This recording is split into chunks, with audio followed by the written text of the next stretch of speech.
Muy buenas, familia lusa. El Sporting de Braga de Artur Jorge se hizo con el título de la Taça de Liga en la final ante el Estoril. Es campeón de invierno el conjunto arsenalista, el conjunto braganense, así que hoy aquí lo analizamos.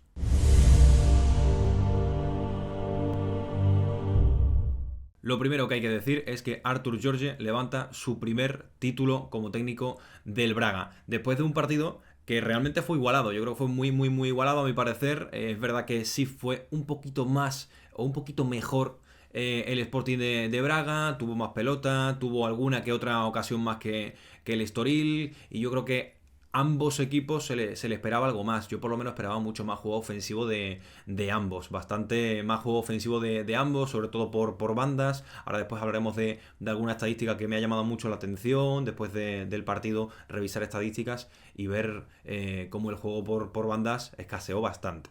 Al Estoril se le queda la miel en los labios porque después de eliminar en la fase de grupos de la Taça de Liga al Porto y en las semifinales al Benfica, tener en la final al Braga, que es un grandísimo equipo, pero evidentemente tiene menos nombres y menos historia que Porto y que Benfica, pues se le queda un poco la miel en los labios. Hizo buen partido, yo creo que no hizo ni muchísimo menos mal partido, y al final se quedó con la miel en los labios porque además fue en el último penalti. Marcaron los 4 primeros los dos equipos, marcó el quinto el Braga y falló el último Thiago Araújo.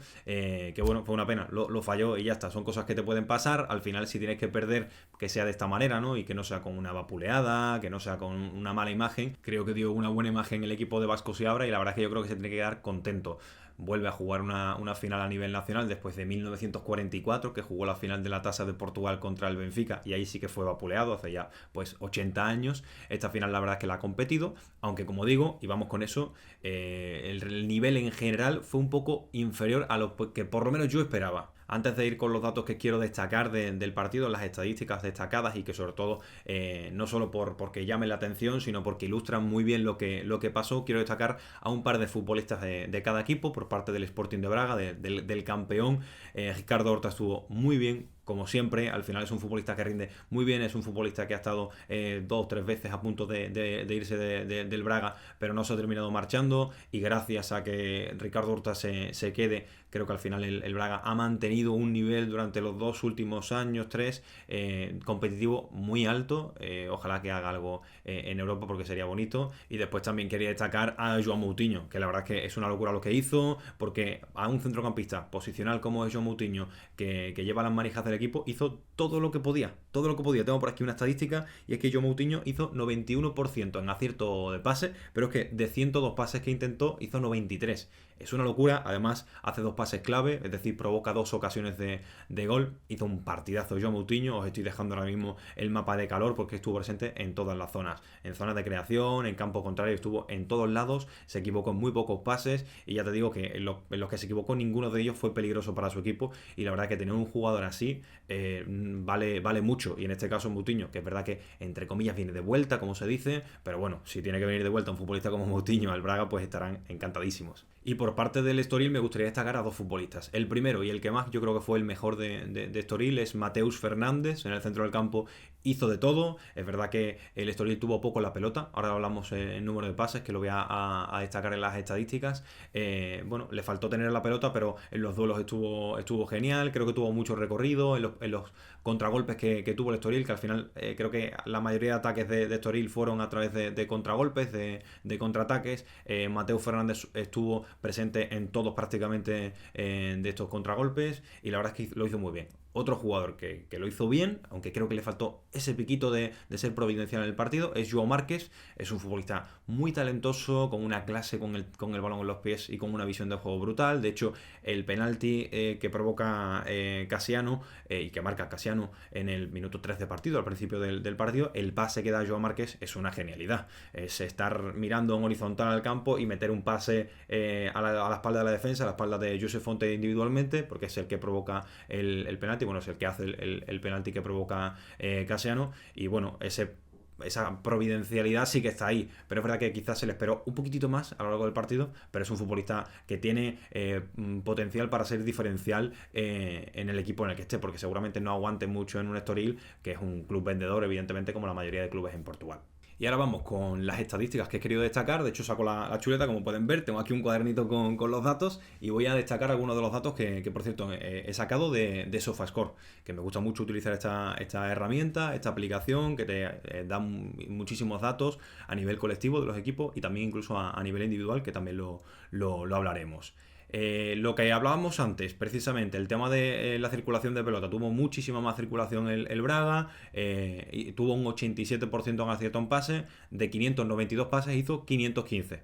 515 pases, está bastante bien. En principio suele significar un dominio del partido. En este caso no fue un dominio brutal, pero no fue abismal, pero sí fue el dominador del partido. Como digo, le faltó algo en el área, porque estuvieron bastante bien los centrales, que ahora lo vamos a ver. Y el Estoril, en cambio, tuvo un 78%, que baja bastante ese porcentaje en acierto en pase, y solo hizo en pases acertados 197, menos de 200 pases acertados, pases exitosos en los 90 minutos, que está muy por debajo de la media que suele tener. Pero claro, al final te pones a ver la estadística y cuando juega con equipos de mayor enjundia, como fue por ejemplo Benfica en las semifinales de la Taça da Liga, como fue Porto en la Taça, como fue Sporting, que tengo aquí los datos, suele tener menos la pelota porque al final te limitan más a defender, porque los jugadores diferenciales están en el otro lado del terreno de juego. Su media ronda más en torno a los 400, por lo tanto hizo menos de la mitad de lo que suele hacer. Tuvo muchísimo menos la pelota al Estoril de lo que le corresponde, digamos, por la media que suele tener esta temporada. En cuanto a centros, y aquí voy con este dato, hubo muy poquito juego interior, o muy poquito exitoso, muy poquito que genere ocasiones de gol, y por eso vimos tantas pocas ocasiones de gol. Si es que tuvo tiros a puerta, lo tengo por aquí, 3 tiros a puerta del Braga, 2 tiros a puerta del Estoril, teniendo en cuenta que uno de cada equipo fue gol. Bueno, pues simplemente 2 más del Braga y 1 más del Estoril. En cuanto a ocasiones, fue un partido pobre, la realidad es esa. Pero bueno, después tuvo más cosas, tuvo ciertas individualidades. Pero el juego exterior, centros del Braga, 1 exitoso, y del Estoril 2 exitosos. 5% de acierto en centros del Braga y 15% del Estoril, porque es que el Braga hizo 1 de 19 y el Estoril hizo 2 de 13. Es una locura, me esperaba mucho más juego. De hecho, en la previa que hice en el podcast de Café Luso, el podcast de Talento Luso, decía que me esperaba muchísimo juego exterior, que al final tiene futbolistas los dos equipos para jugar por fuera. Pues nada, la verdad es que centros al área, muy poquitos, muy poquitos, no se generó peligro en eso, y de hecho salto a otra estadística, que es la de despejes. En este caso tiene muchísimo más despeje el Estoril, porque defendió bastante más que el Braga. El Braga hizo 9 despejes y el Estoril 28. De esos 28, 18 fueron de los centrales, que al final es lo normal, que los centrales sean los que más despejen, pero en este caso se aumenta mucho la cifra, es más del 50% evidentemente, pues es casi un 70%, no sé calcular ahora mismo, pero 18 de 28 son muchos, porque al final fueron esos centros, de esos 19 centros que hizo el Braga, solo acertó el Braga 1, por lo tanto ahí hay muchísimos despejes de la defensa, concretamente de los centrales del Estoril, que armó una defensa de 5 como suele ser con los 3 centrales, Mangala, Vital y Pedro Álvaro, que después Pedro Álvaro tuvo que salir en la segunda parte para que entre Volney y Feltes, que lo hizo muy bien, por cierto, Volney. Más datos, duelos ganados. Aquí sí estuvo muy igualado, estos dos últimos estadísticas que voy a decir, y con esto ya más o menos vamos terminando. 45 del Braga, 47 del Estoril, y en cuanto a duelos aéreos, 9 y 9. Por lo tanto, en cuanto al duelo, estuvo muy igualado. Por eso al final el partido, como digo, sí que estuvo igualado, aunque por el tema de la pelota, por el tema de la circulación de balón, sí que el Braga estuvo por encima. Y por último, yo os quiero poner algunas imágenes de algunas cosas que os he hablado. Las posiciones medias del Estoril, y lo estáis viendo. Los centrales, no resalto a Pedro Álvaro porque está un poquito más arriba, porque no jugó todo el partido. Si lo buscáis en SofaScore, la posición media de Volney, que entra en la segunda parte, es bastante más baja que la de Pedro Álvaro. Pero como veis, los centrales del Estoril tienen una posición media muy baja. Eso quiere decir que el Estoril defendió muy atrás, estuvo defendiendo mucho tiempo atrás. Más cositas, el mapa de posiciones medias del Braga, para destacar las posiciones de los mediapuntas, de Ricardo Horta, de Álvaro Llaló y de Rodrigo Salazar.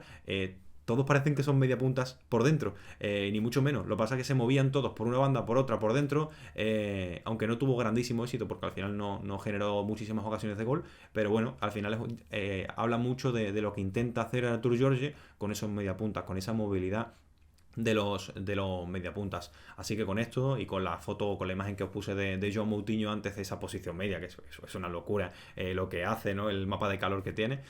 Nada, este es mi análisis de la final. Como digo, un partido algo descafeinado para lo que podía ser, pero bueno, no estuvo mal. Una taza de liga para mí bonita, por ver una final algo diferente. Y nada más, este ha sido mi análisis, mi repaso, mi crónica de la final de la taza de la liga. El campeón de invierno ha sido el Braga. Enhorabuena a los aficionados arsenalistas. Y nada, a seguir, que ahora nos vienen partidos de tasa de Portugal decisivos y ya hablaremos de la tasa que es la prueba rainha, la prueba reina realmente del fútbol portugués. Nada más, si quieren más fútbol portugués, aquí, en Talento Luso.